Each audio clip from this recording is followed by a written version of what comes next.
नमस्कार।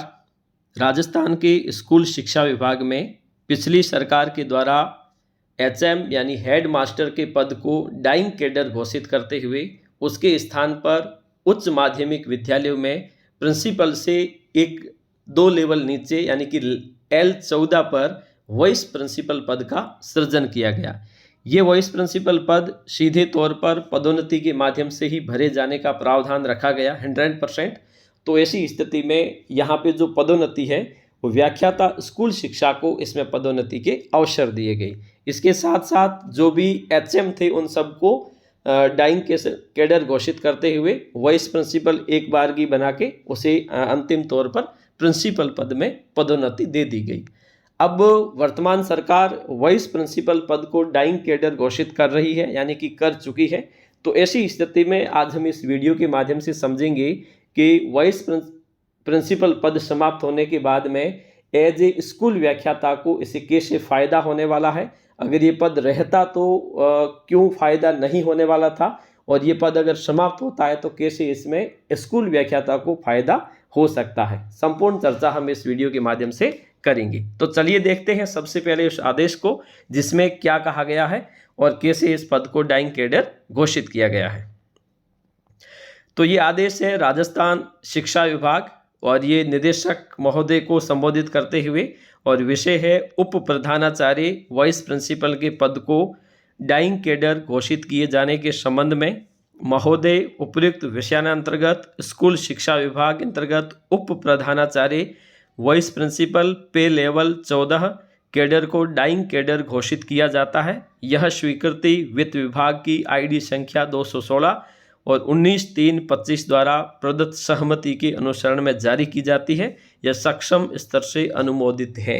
मतलब जो कैडर पिछली सरकार ने L14 पर सृजित किया था उस कैडर को सरकार समाप्त कर रही है, यानी कि अब वाइस प्रिंसिपल पद पर न तो पदोन्नति होगी और वर्तमान की व्यवस्था के अनुसार आगे हो सकता है कि इन वाइस प्रिंसिपल को प्रिंसिपल पद में पदोन्नति दे दी जाए। अब दरअसल एचएम पद के स्थान पर पिछली सरकार जो वाइस प्रिंसिपल पद लेके आई थी उसे अब है वो समाप्त कर दिया गया है वर्तमान सरकार की ओर से। मतलब L14 जो लेवल 14 है जिस पर वाइस प्रिंसिपल पद था वो डाइंग कैडर हो गया है। तो यहाँ पर कोई किसी प्रकार का पद नहीं होगा। अगर हम एक पिछली सरकार के आदेश की बात करें तो पहले जो सरकारी कर्मचारी होते थे उन्हें ACP का लाभ दिया जाता था।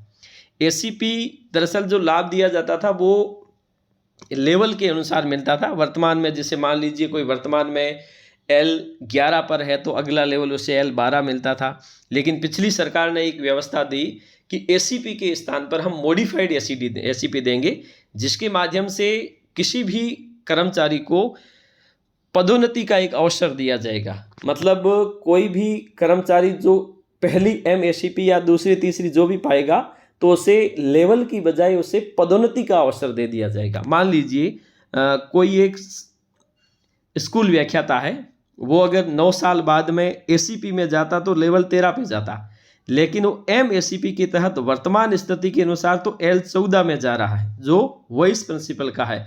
लेकिन ये अगर डाइंग कैडर घोषित हो गया तो उसके बाद में व्याख्याता ACP 9 वर्षीय में लगने वाली L14 पर जो लगती थी वो सीधे तौर पर L14 पर न लगकर L16 यानी कि प्रिंसिपल पद पर लगने वाली है। अगर सरकार इसमें किसी प्रकार का कोई बदलाव नहीं करती है तो MACP के नियमानुसार उनको जो डाइंग कैडर घोषित हो गया है उसके अनुसार जो पहला पदोन्नति का अवसर अब लेक्चरर को मिलने वाला है वो प्रिंसिपल का ही मिलने वाला है। तो ऐसी स्थिति में MACP में जो प्रमोशन लाभ दिया जाना है वो पद ना दे, लेकिन पद नाम का वेतन है जिसका निर्धारण इस आधार पर किया जा सकता है।